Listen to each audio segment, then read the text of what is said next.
Olá, estamos começando mais um Pensando Bem, aqui na FM Cultura 107.7, hoje sem o Nando Gross. Nosso camisa 10 aqui do programa está cheio de coisas para fazer, então vai passar este programa. Mas eu estou recebendo pessoa importantíssima no cenário intelectual brasileiro, Renato Janine Ribeiro, atual presidente da SBPC, a Sociedade Brasileira para o Progresso da Ciência, professor aposentado da USP, filósofo, cientista político, autor de livros muito importantes, ex-ministro da Educação no governo da Dilma Rousseff. Renato, prazer te receber aqui. Grande prazer estar contigo, Juremir, e estar aqui na PUC também. Vamos falar um pouquinho hoje assim de filosofia, ciência política, cultura. Minha primeira pergunta, assim, uma pergunta bastante simples, direta. Para que serve a filosofia hoje? Olha, a filosofia, antes de mais nada, serve para se fazer perguntas. Nossa prática, por exemplo, é tentar melhorar a qualidade das perguntas, eu diria assim. Porque as pessoas fazem perguntas, às vezes, que demandam respostas muito sim ou não, e às vezes não é desse jeito. Às vezes você tem que aprimorar o tipo da dúvida. Não podemos esquecer que a filosofia moderna começa com René Descartes, no século XVII, e que Descartes dá muita importância ao que ele chama de dúvida metódica. É colocar em dúvida tudo o que ele tinha ouvido, e até uma coisa muito básica. Para dar um exemplo, a gente tem aqui uma jarra d'água. Se eu colocar água num copo e colocar um lápis dentro, nós vamos ter a impressão de que o lápis está quebrado, que o lápis entorta. Então, a questão que Descartes coloca, que é muito oportuna, é qual a percepção do lápis que é correta? O lápis em linha reta ou o lápis torto dentro da água? Parece banal, mas não é banal, porque a nossa percepção nos induz muito em erros. Você olha conforme a hora do dia, você vai ver coisas diferentes. Então, e se isso tudo for errado, como que nós vamos chegar à verdade dos fatos? Isso, claro, vai ter uma extensão bem mais ampla do que só esse exemplo tão singelo que eu dei, mas como nós estamos num momento em que existe toda uma campanha política intensa para negar os fatos, para negar os fenômenos, para, enfim, substituir a percepção real do que aconteceu por fake news, por manipulações de dados, eu acho que essa é uma contribuição importante da filosofia, colocar em dúvida as coisas que nos vêm. E, por extensão, outro ponto importante, hoje se fala muito em mudança de paradigmas. Um paradigma é um modelo explicativo. Então, ele explica as coisas como funcionam, os fenômenos como se dão, relações humanas como estão acontecendo. Só que isso muda. Por exemplo, eu e você, e talvez muitos dos nossos ouvintes, nascemos e começamos nossa vida num paradigma muito mais autoritário do que hoje em dia. Inclusive na questão de relação de gêneros, relação de amor, tudo mais. Isso foi mudando, é uma mudança de paradigma. E cada paradigma ele tem um certo equilíbrio interno. Ele funciona do seu jeito. Então, quando o machismo prevalecia, junto com o preconceito racial, preconceito de classe e tudo mais, de alguma forma isso funcionava. Isso estabelecia uma hierarquia que era aceita socialmente. Quando isso começa a modificar, você tem que alterar um conjunto enorme de reflexões, de práticas. Por exemplo, quando, enfim, até o começo do século XXI, até 20 anos atrás, mais ou menos, a lei dizia claramente: o marido é o chefe da família. Hoje não é mais. Hoje o pátrio poder, poder parental, é exercido de comum acordo pelos cônjuges. Marido e marido, mulher e mulher, é de comum acordo. Tudo isso muda completamente as coisas. Porque quando você tem uma única pessoa que manda, não há a menor dúvida de quem manda e quem obedece. Quando as decisões têm que ser tomadas de comum acordo pelo casal, e se eles não estiverem de acordo? E se eles querem continuar casados, mas não estão de acordo quanto ao local de moradia, quanto ao tipo de educação que o filho vai ter, quanto à formação religiosa das suas crianças? Então, você não tem uma solução pronta. Isso exige um paradigma de negociação entre as pessoas que é totalmente diferente. Eu acho que a filosofia ajuda a gente a ter independência em relação a isso, a não acreditar demais que um paradigma seja eterno ou único, verdadeiro, e então a tentar entender melhor esse mundo que a gente está. Eu estou traduzindo, Renato, um livro do Edgar Morin chamado O Método do Método. Eu te contei essa história, e nos anos 80 ele escreveu esse volume, que seria o terceiro volume dos 6 que ele viria a publicar, sobre o método. Mas houve alguma coisa, ele não publicou, perdeu esse original, escreveu um outro volume, e finalmente agora, ano passado, ele reencontrou esse original, acabou publicando com esse título Método do Método. Mas por que eu estou falando isso? Porque boa parte do livro é sobre a questão do paradigma. E ele faz toda uma defesa de um novo paradigma, dizendo que a ciência, que há o que ele chama de paradigma clássico do Ocidente. E que para ele é um paradigma baseado na separação entre sujeito e objeto. E ele defende que é preciso reconhecer o lugar da subjetividade nessa relação, sem separar tanto e levando em consideração também o subjetivo nessa relação. Como é que tu vês isso? Tem um espaço para o subjetivo na ciência? Total, total. Veja, a ciência moderna também surge com uma separação muito clara entre sujeito e objeto, porque se você misturar, você não vai ver perfeitamente o objeto. Então você tem que evacuar as paixões, você tem que eliminar os sentimentos e ser o mais objetivo, o mais imparcial possível. Isso funciona em certas coisas. De modo geral, no conhecimento das coisas, do que o Sartre, só para dar uma esnobada que eu cito o Sartre, chama de prático inerte. Mas, enfim, vocês podem entender prático inerte como as coisas. Nesse universo, você não tem uma reação das coisas sobre nós, pelo menos não visível. A jarra d'água de que eu já falei está aqui na nossa frente. Ela não altera a nossa percepção, em princípio. O que vai acontecer é que, com o advento das ciências humanas, isso fica perturbado. Nas ciências humanas não dá para separar o sujeito e o objeto. Quer dizer, se o ser humano está conhecendo o ser humano, ele necessariamente é parcial, é faccioso, vai querer puxar isso para o lado dele. Se for um cientista homem, na época do machismo, ele vai ver os fenômenos sociais como fenômenos que atestam o machismo. Mesmo, se ele, enfim, mesmo que ele estabeleça que ele tenha muito rigor em evitar esses preconceitos, ele pode também se equivocar nisso. Então, nós começamos com as ciências humanas, que tem essa coisa muito complexa, quase escandalosa, quase obscena, ao pé da letra, quer dizer, obsceno, que é o sujeito conhecer a si próprio, o ser humano conhecer o ser humano, e, portanto, cair em erros e tudo mais. Por extensão, ou enfim, numa outra dimensão, quando a gente começa a ter a física da relatividade, com Einstein, de repente se nota que a posição do sujeito altera a percepção do objeto, simplificando muito. Então, hoje, em muitas ciências, não apenas nas humanas, a separação sujeito-objeto não tem mais a popularidade, por assim dizer, o prestígio, a garantia de ser a base única da cientificidade que teve no passado. Então, eu acho que o Mohan tem toda a razão. Ele é um sujeito extremamente perspicaz, um homem que publicou uma quantidade enorme de livros, inaugural em muitas das sendas que ele abriu, né? E é muito bom ele dizer isso, porque, de fato, talvez seja essa grande mudança que a gente viveu no que a gente entende por conhecimento. Perceber que não temos uma ciência imperial que diz tudo com certeza absoluta, mas que os próprios modelos, paradigmas vão mudando. Então, a sua percepção do mundo vai se alterar conforme a época. Vou pegar um exemplo que não é tão direto, mas tem algo a ver.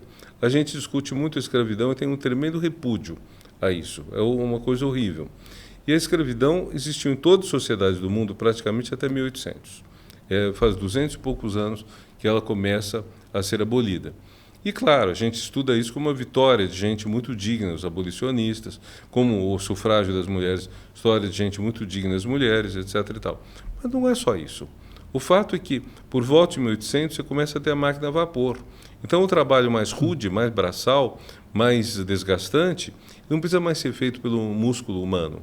E pode ser feito por uma máquina. Então, você tem uma condição material que torna possível a abolição da escravatura. Ou, se quiser, aproveitando esse mesmo caminho, as mulheres. Durante milênios foram consideradas mais fracas fisicamente e, por conseguinte, inferiores. O que é uma equação curiosa, porque ser mais fraco fisicamente não quer dizer que a pessoa seja inferior. Pode compensar pela inteligência, pela argúcia, até pela beleza. Mas o fato é que, quando a gente tem essa mudança, também se deve à mudança na relação com a força. E dado que a força não é mais essencial, que a força pode ser suprida pelas máquinas e recentemente multiplicada pela informática, então não tem mais nenhuma razão para o homem se achar melhor, ou mais capaz, ou mais poderoso que as mulheres. Então são mudanças que a gente pode nem atinar quando a gente está no meio do antigo paradigma, mas que vão acontecendo. Renato, nós estamos vivendo no mundo inteiro um momento assim especial de negação da ciência, de negacionismo de todo tipo. A gente viu durante a pandemia negação das vacinas, negação dos procedimentos médicos estabelecidos. E o mais surpreendente é que isso pode vir até mesmo da parte de médicos. E isso foi muito notório durante a pandemia. E agora, com a volta do Donald Trump ao poder nos Estados Unidos, há um novo enfrentamento com as universidades. Ele está exigindo das universidades uma espécie de adesão aos seus propósitos políticos. E a universidade que mais reagiu a isso até agora foi a Universidade de Harvard, que é considerada a universidade mais importante, prestigiosa do mundo atualmente. Ele cortou 2 bilhões de verba. 2 bilhões. 2 bilhões e 200 milhões ele cortou, e está prometendo até mesmo tirar a isenção fiscal que as universidades têm, está querendo tirar de Harvard, o que vai ser um prejuízo enorme. Tudo isso porque ele entende que a universidade tem que se dobrar aos interesses políticos de quem está no poder. Como é que tu vês essa situação? Olha, é muito preocupante porque realmente a gente não pensava que chegaria a tanto. Até porque os Estados Unidos são um país que inventou os 3 poderes que se equilibram. Então, o executivo, o legislativo e o judiciário, nenhum é onipotente porque todos podem conter os excessos de um e de outro. E os freios e contrapesos da democracia. Exatamente. Isso vem da ideia de que o poder é algo perigoso e que o poder pode ser alvo de abuso. A pessoa pode abusar do poder que tem. Então, você coloca contrapoderes cujos abusos se neutralizem um ao outro.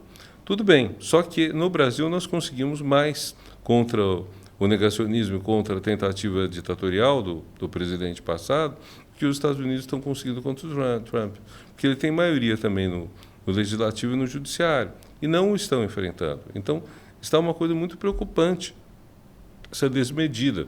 A outra coisa também, fora a Constituição, a prática política americana era de uma espécie de contenção. Você ganha uma eleição, mas você não passa como um trator em cima dos derrotados. E o Trump passa. Então, nós estamos numa situação que é muito preocupante. É um homem que não conhece nenhum limite e que vai esbrafejando, funciona como aqueles valentões de colégio, né? Que fazem bullying com os colegas. E a gente não sabe até onde isso vai. Agora, é muito bom que Harvard tenha tido a coragem que Colômbia, por exemplo, não teve. Pois é. É muito bom. Colômbia não teve. E você também falou dos médicos. É assustador isso. Como que um médico pode ser contra a vacina? Tem o menor sentido. Vacina é provada e atestada. Vacina é bom lembrar, a vacina, por definição, que dá origem até ao nome, porque foi um inglês aplicou pelas vacas, a vacina vem da Turquia, do então Império Otomano. Há uma senhora inglesa, casada com o embaixador da Inglaterra junto a Sublime Porta, que era o nome dado ao governo do Império Otomano, na Turquia hoje, né? E que a Lady Mary Montagu, ela vai em 1717 para lá e entra no harém, que é fechado aos homens, mas não às mulheres. E lá ela vê que elas raspam o pus da varíola de quem a contraiu e infectam com ele pessoas que estão, vamos dizer, saudáveis. E que elas envolvem, então, uma forma mitigada de varíola que as protege. Disso isso vai passar para a Inglaterra, a corte inglesa, o rei da França, Luís XVI, ele se vacina e vacina os familiares, e mais tarde Jenner vai transformar isso num empreendimento maior. Tanto que muita gente associa a vacina com Jenner, final do século XVIII, e não com os turcos. Mas isso faz parte do imperialismo. Claro, claro. Mas, enfim, quem conta a história. O fato é o seguinte, o Juremir, em 1970, 200 anos depois do Jenner começar a vacinar mais em massa, morreu a última pessoa de varíola no mundo. Ou, bem da verdade, morreu outra 10 anos depois, que mexeu numa cepa de varíola que havia dentro de um laboratório, indevidamente. Mas, assim, 50, 60 anos, 40, 50 anos, ninguém morre de varíola. E no século XX, pelos dados que eu peguei, foram 300 a 500 milhões de vítimas da varíola, vítimas fatais. Então, nós tivemos uma hecatombe que terminou ontem, por assim dizer, terminou há pouco tempo. Então, como que as pessoas podem achar que vacina não funciona? E, além do mais, aqueles que questionam a vacina contra a Covid, que foi desenvolvida muito rapidamente, não teria tido tempo, mas, na verdade, os antivax são contra todo tipo de vacina. Eles não fazem não são sommeliers de vacinas. Eles pegam outras vacinas e também dizem que estão erradas. E começou essa campanha antes da Covid. Eu lembro de um artigo do New York Times, em 2015 ou 2016, que mandou um repórter ao Nordeste brasileiro e apurou que o movimento antivax passava por vídeos remetidos via WhatsApp e que era assim potente, porque aqui no Brasil a assinatura de pacote de dados, você não consome pacote de dados quando abre uma coisa via WhatsApp, só quando você abre direto na internet. Então, gente que pagava uma assinatura básica recebia todas essas coisas do tio do Zap, né, todas essas bobagens, e como são bem feitas, elas conseguiam seduzir as pessoas. E coloca uma pergunta também.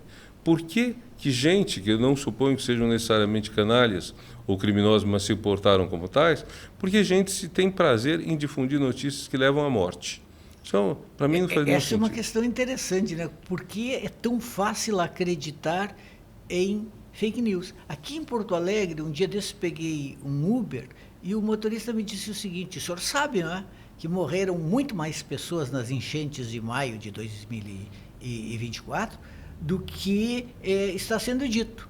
E eu disse: não, eu não sei. Sim, foram muito mais pessoas, foram centenas, só em Porto Alegre. Elas foram enterradas em tal lugar. Eu disse: mas como é que o senhor sabe? Não, eu tenho um parente na polícia que me contou. Tudo foi encoberto. Evidentemente que nada disso aconteceu. Mas por que as pessoas acreditam nisso tão facilmente? Olha, a resposta meio na lata seria uma descrença muito grande no poder, né? Descrença muito grande nas instituições. Somada a uma outra coisa que é paradoxal, mas é que a extrema-direita tem vendido a sua própria a imagem dela mesma como sendo contra as instituições, como se as instituições fossem de esquerda, o que é um delírio, né? Porque as instituições estão muito mais povoadas pela elite econômica do que pelos pobres, ser um eleitorado da esquerda. Mas eu diria que tem isso, mas a gente teria que aprofundar essa pergunta, essa questão. Na verdade, são duas questões. Primeiro, por que tem gente que se compraz em difundir mentiras que matam? Segunda, por que tem gente que acredita em coisas que vão contra todo o bom senso, às vezes contra o próprio interesse dessas pessoas? As pessoas que difundem essas mentiras, às vezes elas ganham com isso, ganham até dinheiro com isso. Elas conseguem contratos. Monetizam nas redes sociais, todos os monetizam acessos. nas redes, que é muito dinheiro. As pessoas que acreditam nisso, que é espantoso. Tem um motorista de Uber, o pobre, a expressão pobre de direita, que eu não gosto, que eu acho muito condescendente, mas que define um certo perfil de pessoas que vão votar exatamente contra o interesse delas. E, na verdade, eu, quando estive no Ministério da Educação, havia duas grandes fake news que eram usadas contra o governo: escola sem partido e ideologia de gênero. E se dizia que o governo da época, Dilma, queria trocar o gênero das pessoas. É uma coisa meio delirante, né?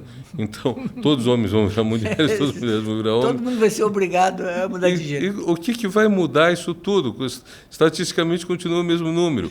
Mas havia gente convencida disso, gente espalhando a notícia que o MEC queria, por exemplo, colocar banheiros de um gênero só, né? E são questões polêmicas. E aí também o fato de que está mudando muito o costume, muito rapidamente, há pessoas que não se adaptam a essas mudanças, que ficam chocadas. Eu lembro que havia um ditado sobre a política inglesa no século XIX, que era: a Câmara dos Comuns pode tudo, ou seja, o parlamento é onipotente, a única coisa que não pode é fazer um homem tornar-se uma mulher ou uma mulher tornar-se um homem. E na época isso era um discurso engraçado, óbvio, etc. Hoje não faz mais nenhum sentido essa fala. Não faz nenhum sentido.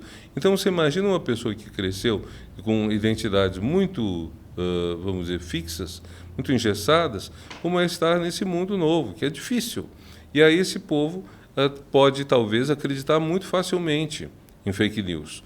Até porque uma parte do pessoal dito progressista não faz nenhuma concessão, não se preocupa muito com o choque que isso vai causar. Então, nós temos gente que está muito habilidosamente manipulando todas essas mentiras. Veja, os irmãos Koch nos Estados Unidos são bilionários, carregam muito dinheiro para isso tudo. O que eles ganham com isso? Devem ganhar contratos, devem ganhar dinheiro, ganham adesão, né? E é muito fácil. Essa coisa que o ódio é mais engajador do que o amor é muito assustador. Eu não diria que vale sempre, mas no nosso tempo está valendo.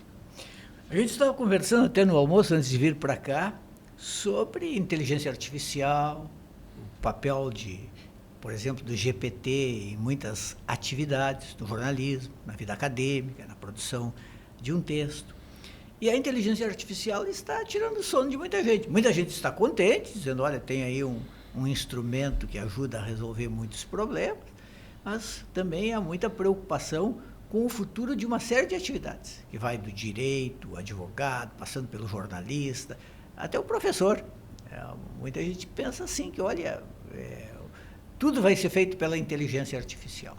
O próprio criador do GPT, o Sam Altman, disse um dia que tem 32 ou 34 profissões que essas não vão desaparecer, que é açougueiro, pedreiro, padeiro, todas profissões manuais, porque, de certo modo, talvez a primeira vez nessa proporção, que as atividades intelectuais estão sendo atingidas. Normalmente a tecnologia vem e, como tu estavas falando, no caso da energia a vapor, vem e libera do trabalho braçal. E agora está liberando muito de trabalho intelectual, é uma novidade impressionante. O que vem por aí? Vamos ser, enfim, substituídos pela inteligência artificial e pela máquina, e teremos de inventar uma outra maneira de viver? Vou contar duas histórias contraditórias entre si. Vamos lá. A primeira é de um amigo meu, colega de ginásio, um dos maiores cientistas brasileiros, Esper Cavalheiro, que foi presidente do CNPq, tempos atrás. O Esper me disse uma vez, para ser operado, ele prefere ser operado por um robô, não se falava tanto em inteligência artificial, mas a ideia era a seguinte: se você tem uma máquina que dispõe na sua memória milhões, talvez centenas de milhões de operações prévias, ela pode fazer a tua operação muito melhor do que um médico com muito êxito terá operado 100, 200, 500 pessoas. Ela não tem dor de cabeça, ela não está de mau humor. Com todo isso adicional. Mas, quer dizer, é um elogio desse conhecimento intelectual, como você disse, que está acumulado. O outro caso aconteceu ontem, quando eu fui dar uma palestra aqui no ILEA, da Federal, e aí...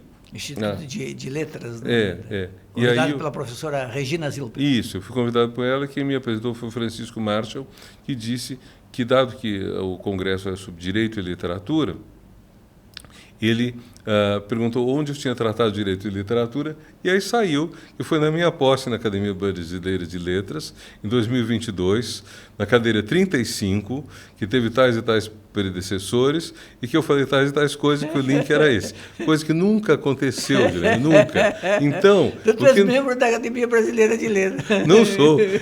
E até deu quantos votos eu tive cada vez que eu concorri. Eu nunca concorri. Então, eu achei maravilhoso. Esse erro da inteligência artificial, embora não se preocupe, porque ela pode entregar produtos errados, quer dizer, se ele errar na operação, tome cuidado. Mas, assim, esse erro dá uma certa ajuda a gente a respirar um pouco, porque dá a sensação de que a gente não está tão à mercê disso. Eu gosto muito de ópera, de música clássica, não tem a menor chance do YouTube sugerir ópera ou música clássica, porque provavelmente quem gosta dessas coisas no Brasil é tão pouco que ele nem detecta. Então ele me sugere que sertanejo, outras músicas, eu não aprecio tanto. Que tu não vais escutar. Mas, enfim, tua pergunta é além disso, né? Eu só contei duas historinhas. Boas. Mas eu acho que realmente é um avanço gigantesco, mas o que me preocupa um pouco é o seguinte: quando apareceu a máquina de calcular, que existe faz tempo, mas vamos dizer, disponível para todo mundo, e é mais barata, um aparelhinho pequeno e agora embutido no celular, que praticamente substituiu todo um escritório, todas as máquinas do escritório. Quando apareceu, muita gente dizia: os alunos não vão mais aprender a fazer contas. Não faz tanta diferença você fazer contas. Há um filme com a Jodie Foster, do menino dela que faz contas maravilhosas. É o quê? Você pegar um número de 7 dígitos, multiplicar por outro 7 e responder na lata, em segundos. Qual a utilidade disso? Nenhuma. Isso nem é produtivo, nem é conhecimento, é só uma curiosidade. Então, você avançar nisso não faz falta, por exemplo, a gente não saber fazer conta. O que eu estava dizendo é bom que pelo menos a pessoa saiba que quando um dos elementos da multiplicação é par, o resultado vai ser par, porque isso está na definição de par e ímpar. Agora, tirando isso, não tem problema. Mas e quando se trata de escrever um texto? Como que alguém pode começar a escrever um texto se não Como a pessoa pode escrever um texto se ela própria não faz muito ensaio e erro? Eu não vejo como saltar. E, no entanto, esses aplicativos, ChatGPT, DeepSeek, eles estão nos trazendo textos até bem feitos, bem escritos. Ontem eu pedi que traduzisse uma passagem de Shakespeare, são 2 versos. E aí ele fez uma tradução ao pé da letra, fez traduções literárias, perguntou se eu queria colocar em decassílabos, isso é versos de 11 sílabas. Olha, eu fiquei pasmo. Falei, gente, o cara é bom demais. Né? O homenzinho que está escondido atrás, dentro dessa máquina, é muito Leitor de qualificado. Shakespeare. Leitor de Shakespeare. Então, é uma coisa que a gente apenas está percebendo. Mas eu ainda diria, até porque eu participei da discussão do Plano Brasileiro de Inteligência Artificial, que o governo, enfim, pretende instituir, e que vai custar muito dinheiro, porque isso é muito caro. Mas uma coisa que eu sinto ainda é que se trata muito mais de um instrumento do que de um fim em si, sabe? Quer dizer, é uma ferramenta admirável que vai ajudar muito, mas não é um fim. Eu hoje, se fosse priorizar uma política científica para o Brasil, eu pegaria o seguinte, produzir alimento saudável com pouca gordura e pouco açúcar, de forma saudável, com o mínimo de agressão ao meio ambiente, para você difundir pelo mundo com bastante redução da desigualdade social.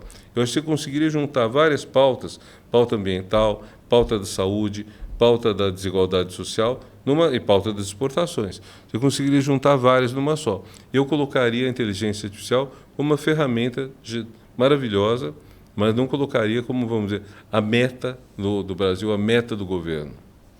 A gente começou essa conversa aqui com eu te fazendo essa pergunta ampla sobre a filosofia. No fundo, é uma pergunta sobre pensar num mundo em que as pessoas andam tão apressadas que, às vezes, o tempo de pensar fica de lado. Agora, o que eu queria também te perguntar em relação a isso é sobre uma velha questão que, de alguma forma, obcecava muitos professores de filosofia, intelectuais, filósofos no Brasil. A existência de uma filosofia brasileira. Existe uma filosofia brasileira ou não existe? Eu acho que não existe, viu? Você tem bons profissionais, pessoas capacitadas, intelectuais, mas o que é uma filosofia nacional?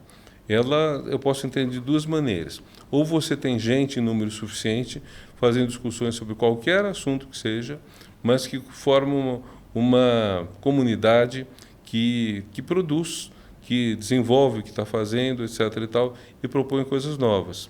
Eu vejo uma comunidade qualificada discutindo, mas não vejo, vamos dizer, esse foco comum. O que eu vejo mais frequente no Brasil é a discussão de Kant, grande, extraordinário filósofo, mas, sem dúvida, não é a mesma coisa discutir o que Kant disse e discutir quais são os grandes temas filosóficos da atualidade. Que deveriam ter a ver com o quê? Deveriam ter a ver com o papel crescente da máquina, depois da informática, agora da inteligência artificial na nossa vida. Teriam a ver com a questão que, nada modestamente, eu chamaria do sentido da vida, onde o que dá sentido à vida das pessoas. Não é mais o trabalho, né, ou o trabalho alienado. O lazer vai crescendo. Eu admiro muito o trabalho do Domênico De Masi sobre o ócio criativo e todo o empenho do Danilo Miranda, que durante 40 anos dirigiu o Sesc de São Paulo até morrer, há um ano e meio atrás. Grande amigo do Edgar Morin. Grande sujeito. Isso. Eles fizeram um trabalho notável para dar um sentido novo à vida. Não passa mais pela religião, não passa mais pelo trabalho, não passa mais pelos compromissos, passa por uma ideia de felicidade mesmo, mediante cultura e atividade física não competitiva. Então, essa é uma questão importante, que a gente não discute mais. Longevidade. Nós, há um século atrás, tínhamos uma expectativa de vida ao nascer de 40 anos. Hoje é praticamente o dobro. Está chegando aos 80. Então, nessa fase, vamos dizer, pós-trabalho remunerado, pós-trabalho alienado, nós temos um período todo de vida. Aposentadoria. Antes do século XX, o quanto existiu de aposentadoria? Muito pouca. Hoje ela assusta muita gente que pensa, e agora? O que eu faço da minha vida?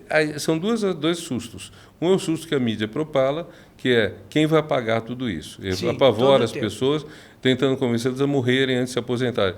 Outro é o susto mesmo no sentido da vida. O que eu vou fazer? Agora que não tenho mais trabalho, agora que não tenho mais uma rotina e não tenho que levantar, vou ficar em casa, vou ficar lendo livro, vou ficar vendo série, vou jogar bola, vou ao Sesc, sei lá, jogar dominó, assistir uma peça de teatro, participar de um clube de bridge. O que eu vou fazer? São questões muito importantes que são essenciais hoje e que são subdiscutidas. Elas são mais discutidas fora.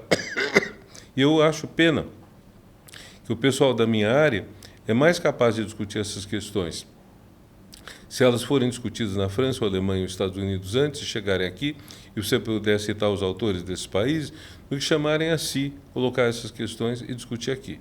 Então, esse é o sentido que eu acho que falta. Um outro sentido de filosofia brasileira seria uma filosofia que teria temas do Brasil. Mas eu só acho que ninguém pensa seriamente isso.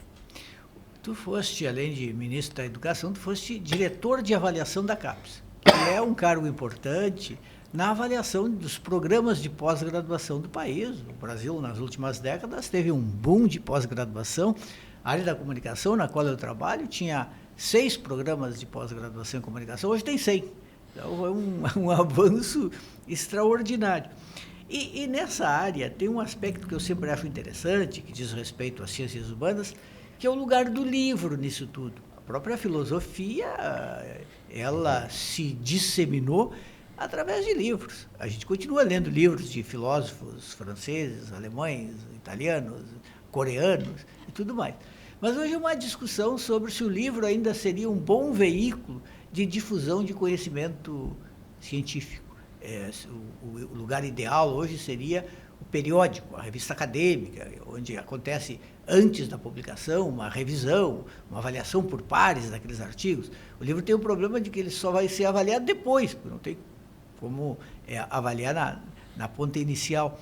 O livro ainda é um bom veículo para a difusão de conhecimento científico, e principalmente das ciências humanas? Eu acho que sim. A pergunta tua me é muito querida, porque quando fui convidado a ser diretor de avaliação da CAPES, eu falei ao presidente da Fundação, Jorge Guimarães, aqui do Sul, falei que eu queria 2 coisas. Primeiro, que o tempo de titulação, o tempo de fazer uma tese, não onerasse, não prejudicasse mais o curso se o aluno demorasse mais do que o prazo previsto.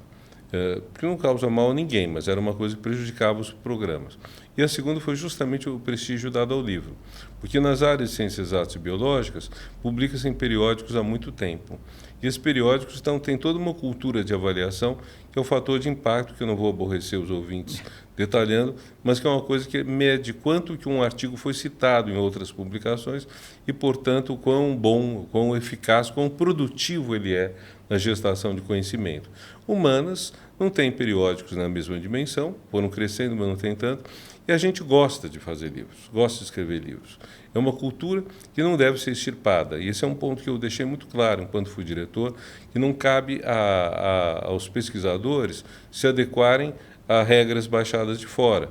Cabe-se a uma agência de avaliação verificar onde está se produzindo o melhor e ir atrás. E aí ver como você pode avaliar, mensurar, qualificar, sendo que mensurar sempre é uma conversão da qualidade em quantidade, sempre. Eu tenho que transformar em número. Mas como você transforma em número um livro? Aí nós bolamos um jeito que foi muito, muito engenhoso, que era toda a produção de qualquer texto impresso em papel durante o período avaliativo, 3 anos, 4 anos, seria enviado a uma única biblioteca que assumiria o compromisso absoluto de colocar esses livros nas estantes, tudo mais, processá-los, e aí, ao final do prazo do período avaliativo, iria uma comissão olhar esses livros. Primeira coisa, ela olha o livro. Ela vê se livro tem um perfil que indica que é de pesquisa ou não. Isso você verifica com rapidez. Se tem perfil de pesquisa, você manda para pareceristas. E, em função disso, você gera notas. Eu acho que era um procedimento muito bom, que, além do mais, produziria outros produtos. Por exemplo, resenhas. Seria muito bom a gente desenvolver uma cultura intensa de resenha, porque um dos problemas do livro e um dos problemas do brasileiro na área de humanas é que a gente cita pouco um ao outro. Então, a gente lê pouco um ao outro e cita pouco. Então, dá mais prestígio você citar um estrangeiro do que citar um colega. Então, essa era a ideia. Eu acho que o livro continua sendo importante. Porém, há alguns problemas. O primeiro, O Kindle cresceu muito, eu gosto muito do Kindle, leio muito no Kindle. Ele me economizou muito em termos de espaço em casa, porque senão eu teria muito mais Bibliotecas em livros. papel ocupam espaço. Agora, é o primeiro problema. O segundo problema que a gente tem é que com a internet, com tudo, ficou muito mais fácil e barato você imprimir um livro. Imprimir ou mesmo editar online. Então, nós temos uma publicação gigantesca hoje, e aí passa a ter um problema, você não tem mais acesso a ela. Você não sabe mais que existe um livro. Antigamente, você tinha livrarias que você ia, estava tudo lá. Então, em Paris, por exemplo, a PUF, na Praça da Sorbonne, era uma livraria que tinha... Não existe tudo mais. que era importante. Ela virou, sei lá o quê, virou uma bobagem. A última vez que eu fui, ano passado, era, acho que, uma coisa de sanduíche. Eu tenho essa lembrança. Então, veja, nos Estados Unidos, essa ideia de que os livros não cabem numa livraria é mais antiga. Quando eu estive lá da primeira vez, faz 50 anos, eu vi que você, para saber que um livro existe, você tinha que, de alguma forma, seguir nem tinha internet, né? Mas seguir pelas revistas da área, porque a edição era gigantesca. E se você quisesse o livro, você pedia para a editora, que mandava para você, se não gostasse, devolvia, não pagava, senão você ficava com ele. Então, nós temos um problema grande, que é não na publicação, mas na edição. Se a gente distinguir publicação como o trabalho físico, de você colocar a público, e edição como realmente você colocar para fora, fazer que tenha acesso, o público tenha acesso aos livros. Então, nós estamos com um problema grande, que é o problema do acesso à publicação. Está muito grande a publicação, e, claro, quando você tem muita publicação, tem muita coisa ruim. Mas o problema não é esse. O problema é ter coisa boa que passa despercebida. A experiência de ministro da Educação te marcou positivamente? Como é que foi? Foram quantos meses? 6. 6 meses. Olha, marcou, não sei se positivo ou negativamente, mas marcou no seguinte. Primeiro, um convite muito honroso, convite praticamente irrecusável, e o fato de ser feito em um momento muito difícil, quando a campanha pelo impeachment da Dilma era grande, quando o dinheiro não existia mais nos cofres públicos e, portanto, a própria base do governo estava muito descontente, isso tornava a situação mais difícil, mas por isso mesmo tornava mais obrigatório aceitar. Você falou, passou de 100 a 100 o número de programas de pós-graduação em comunicações, é maravilhoso isso. E não sei quanto disso foi entre Lula 1 e Dilma 2, mas foi um período de muito investimento nisso, com o Reúne, que expandiu muitas universidades federais, e muita verba de apoio para a pós-graduação pública e privada. Então, isso trouxe um avanço muito grande para o país. Então, você acompanhar isso é fabuloso. Você chegar ao Ministério no momento que não tem mais um centavo para colocar na continuidade disso é profundamente frustrante. Você olha seus antecessores e fala, gente, por que não está dando para tocar isso? Eu tinha a expectativa, Jurema, de que aquela crise econômica de 2015 poderia ser superada em um ano. Eu acredito que ela teria sido se não tivesse havido toda a mobilização para tirar a Dilma do governo. Porque, enfim, se não houvesse a campanha contra, nós poderíamos ter nos unido e ter feito a superação disso. O que eu propus, então, para a equipe? Nós não vamos investir em nada novo porque não temos dinheiro. Nós vamos fazer duas coisas. Primeiro, nós vamos pensar muito bem os projetos novos. Nós não vamos começar e depois ver como que toca. Nós vamos examinar todos os riscos de um projeto até soltá-lo só quando ele estiver muito preparado e deixá-lo assim no stand-by, esperando ter dinheiro, daqui a 1 ano ou 2. Segunda coisa que eu tentei era um projeto de formação de diretores de escola públicas. Temos 200 mil diretores nas 150 mil escolas públicas que há no Brasil. E esse povo tem que aprender, quem não sabe, a ler os documentos de avaliação que o INEP faz. O censo escolar, o aproveitamento dos alunos no 2º, 4º, 6º, 8º anos do fundamental, como estão desenvolvendo conhecimento, como essa escola está sendo boa no aprendizado ou má em comparação com escolas comparáveis, mesmo nível socioeconômico, mesmo tamanho da classe, mesma região do Brasil. Então, tudo isso, você pode ensinar o pessoal a conhecer, os gestores das escolas a conhecerem isso e depois ensinar as boas práticas a eles.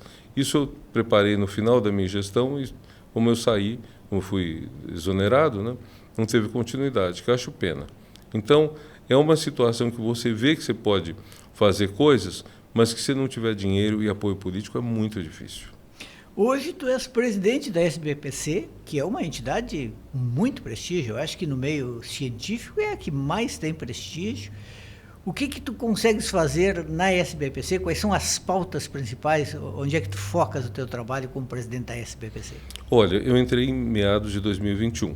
Então, no primeiro ano e meio, ainda período Bolsonaro, eu priorizei não deixar a comunidade científica perder a esperança, porque era um período muito negativo, como os Estados Unidos estão vendo agora, se bem que lá talvez de forma pior, é um período muito negativo, então era muito importante que a comunidade não cedesse.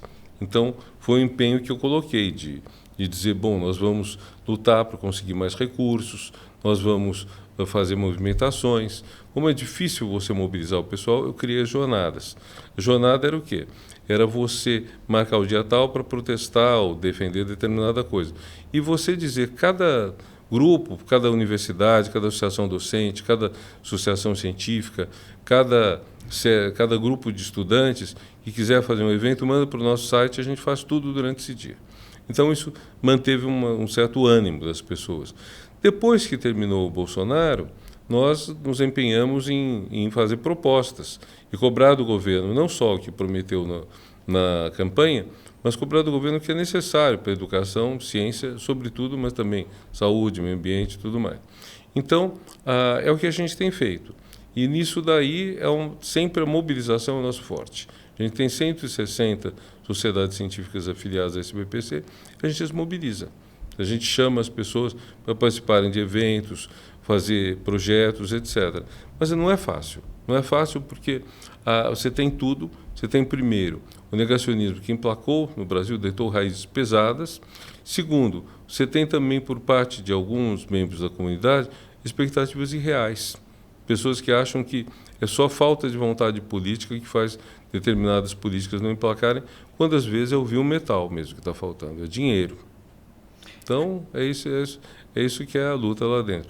Mas eu confio que a gente, mantendo a defesa do conhecimento rigoroso, ciência, filosofia, artes, literatura, eu acredito que a gente consiga realmente fazer do Brasil um país que a gente se orgulhe de ter.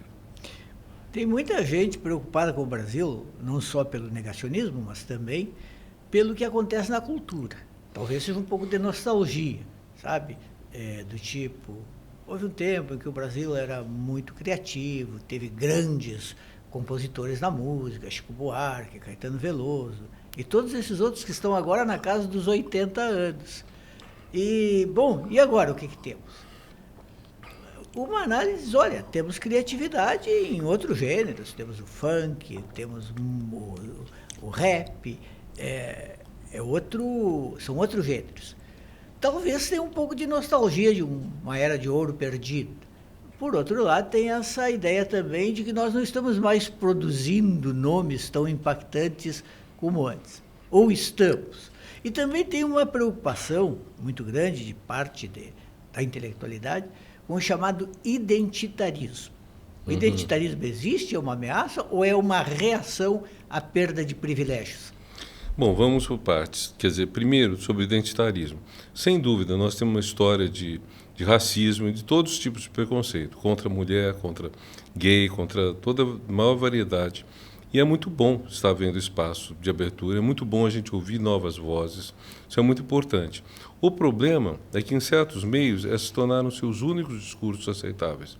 Então, por exemplo, vamos pegar na educação. Na educação nós temos que melhorar o aprendizado. O aprendizado brasileiro é ruim, sobretudo na educação básica. Não que as universidades, que os cursos de graduação sejam perfeitos, mas a gente tem que melhorar tudo isso. Porém, essa discussão é rara. Hoje é mais fácil alguém propor uma política incrementada de cotas do que entrar na discussão do que deve ser aprendido. O que eu tenho que ensinar para um aluno? O que eu vou ensinar para um aluno no tempo da inteligência artificial? Por exemplo, 100 programas de pós-graduação em comunicações, dos quais uma boa parte deve ter curso de jornalismo. Como a gente forma a pessoa para ser jornalista quando os jornalões estão desabando, quando perderam uma fonte de renda importante, que eram os classificados, perderam espaço de venda. Você compara 10 anos atrás, quando os jornais comandaram a campanha pelo impeachment, com o que eles são hoje. Eles tomaram na cabeça. E não foi porque eles apoiaram o impeachment, foi porque mudou o sistema de acesso à informação. Então, tudo isso daí a gente vê subdiscutido. A gente deveria discutir mais quais são as perspectivas profissionais e como a gente forma as pessoas, que educação a gente dá para tal. Isso a gente acaba ficando com outras discussões. Vamos botar bolsa, vamos botar cotas, vamos botar temas para discutir. E eu acho que a gente está deixando de lado questões que são muito candentes e que vão nos cobrar um preço muito caro. Isso quanto à questão que você colocou do identitarismo. Quanto à questão dos nossos criadores culturais, eu tenho um estupor, um espanto parecido com o teu. Quer dizer, se forem falar dos grandes músicos brasileiros, eu vou soltar na hora Chico, Caetano e Gil, e que estão com 80 anos, em torno de. Então, o que aconteceu que a gente tem tanta gente boa, qualificada, grandes cantores, outros grandes compositores, eu realçaria dos mais jovens, o Djavan, mas que também não é mais um moço. Então, por que a gente está... Será que existem momentos em que a criatividade é maior, momentos em que ela fica menor? Por exemplo, cinema. A gente está festejando Ainda Estou Aqui, mas não podemos esquecer que 60 anos atrás o Brasil impactava o mundo com o cinema novo. Então não era um filme, eram muitos filmes. Sim, e nós mantivemos sempre movimento. Nós mantivemos sempre uma produção muito decente. Eu penso de Karen Abril Despedaçado, que é um belíssimo filme. Temos grandes filmes estrelando justamente a Fernanda Montenegro, como o Central do Brasil, que por pouco não levou o Oscar. E, no entanto, a gente fica nesse tempo todo sentindo que está faltando alguma coisa. O Brasil não está tendo muito o que falar para o mundo. Ainda mais na música, por exemplo, dominada hoje pelo sertanejo no Brasil. Pois é. As rádios praticamente só tocam sertanejo. E uma grande parte da juventude ouve sertanejo. E, bom, digamos, numa perspectiva relativista, é difícil ficar julgando o gosto do outro. Mas, por outro lado, parece bem difícil de considerar o sertanejo como realmente uma musicalidade criativa, inovadora, de ruptura. Essa é uma questão boa, porque quando a gente fala de arte e literatura, o critério de valor é difícil de estabelecer. Sim. Na ciência, você tem um critério de valor, que é a adequação do discurso ao referente dele. Sim, sim. Então, uma certa adequatio, para pegar o termo latino, né, adequação do objeto ao conhecimento que dele se tem. Agora, nas artes é mais difícil, mas eu diria que a gente não erra muito se pensar na complexidade da linguagem artística. Então, quando você tem uma obra com mais complexidade, ela tem tendência provavelmente melhor do que uma obra muito chapada, muito tosca. Sim, sim. Então, o que a gente sente é esse tipo de produção bem mais simplista e simplória. Né? Muita. Chega a ser, às vezes, assustador. Agora, também há essa preocupação cada vez maior em não se expor, em não dizer é ruim. Porque hoje dizer é ruim é ofender o gosto legítimo do outro. Essa é uma coisa também que sempre me parece que foi uma boa construção do capitalismo, que percebeu, capitalismo de consumo, de bens simbólicos, que percebeu que ficar desvalorizando o gosto do outro, principalmente o gosto da maioria, não era um bom negócio.